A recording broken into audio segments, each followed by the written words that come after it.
আপনার শরীরটা ভালো কাকা? ভালো আছি। তুই তো এক কথাই কবি, তোর বিয়ের কথা কবি তো? কাকা, আমার বিয়ের কি বুঝছি, করবেন? আমি বুঝছি, তুই বিয়ের কথাই কবি, প্রতিদিনই কস। তোর ডরে আমি সামনের দরজা থুইয়া পিছন দরজা বাড়িলাম, তারপরে দিয়ে তুই এখানে বই রয়েছিস। কেমনি বুঝি যে পিছন দামু? চাচা, আপনারা যদি আমার বিয়ের ব্যবস্থা না করেন তাহলে আমার বিয়ে কেমন হইব চাচা? চাচা, আমার একটা বিয়ে দিয়ে দেন চাচা। আমি এতিম বলে কি চাচা আমার বিয়েই হইব না? আমার বাপ মা নাই দিয়ে কি চাচা আমার বিয়ে হইব না? আরে বাবা রে, তোর বিয়ে তো আমি দিমু, কইছি তো আমি বিয়ে বন্দোবস্ত করে দেবো আমি। কাকা, আপনার কাছে তো কত লোক বিচার সালিশ নিয়ে আসে।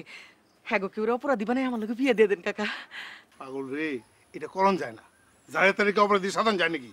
আমি তোর বিয়েটা এই দিয়েই দিব, বুঝছস? তোর বিয়ে হইব। কাকা, কবে হইব?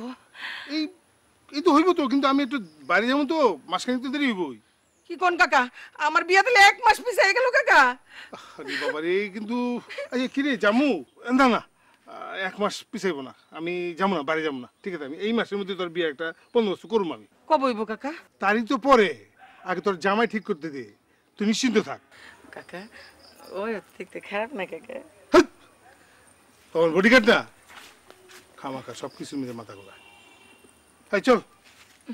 কাকা চলেন, আপনার আমি আগাই দিয়ে আসি। তুই কোন দিকে যাবি? এই যে এদিকে যাবো কাকা। আমি তো আবার ওইদিকে যাবো না, আমি ওইদিকে যাবো, ঠিক আছে? তুমি যাও।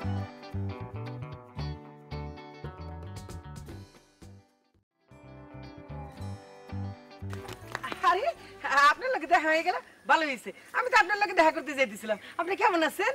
ভালো, তুমি ভালো আছো? হ্যাঁ জি ভালো। আপনি কতদিন হয়ে আসছেন? এই তো কয়েকদিন আসছি। আপনার শরীর স্বাস্থ্য ভালো, মন ভালো? ভালো। চলেন না এক জায়গায় বসে কথা বলি। বসতে পারবো না, আমি একটু ব্যস্ত। ও, আপনি তো বিদেশে ছিলেন, বিদেশে দেখতে কেমন? অনেক সুন্দর, বিদেশ অনেক সুন্দর। আপনি যে বিদেশে ছিলেন, আপনি কি ওইখানে কোনো বিয়ে শাদী করছেন? না না, বিয়ে শাদী করে নাই। ভালো হয়েছে। আপনি যে বিদেশি মেয়ে বিয়ে করেন না, খুব ভালো করছেন। আমাদের দেশে পোলাদের না বিদেশি মেয়ে বিয়ে করা ঠিক না, সবসময় দেশি মেয়ে বিয়ে করবেন, যারা সুন্দর করে সেজে গুজে থাকে।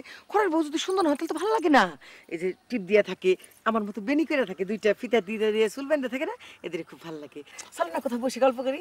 বসতে পারবো না, আমি একটু ব্যস্ত। বিয়ের আগে তো কিসের ব্যস্ত? বিয়ের আগে তো মানুষ ব্যস্ত থাকে না, ব্যস্ত থাকে বিয়ের পরে। কারণ বিয়ের পরে বউরে নিয়ে বিভিন্ন জায়গায় বেড়াইতে যাইতে হয়, সিনেমা দেখতে যাইতে হয়, বন্ধু বান্ধবের বাড়িতে যাইতে হয়, বউরে নিয়ে গল্প করতে হয়, এই জন্য সবাই ব্যস্ত থাকে। আমি একটু ব্যস্ত, হ্যাঁ।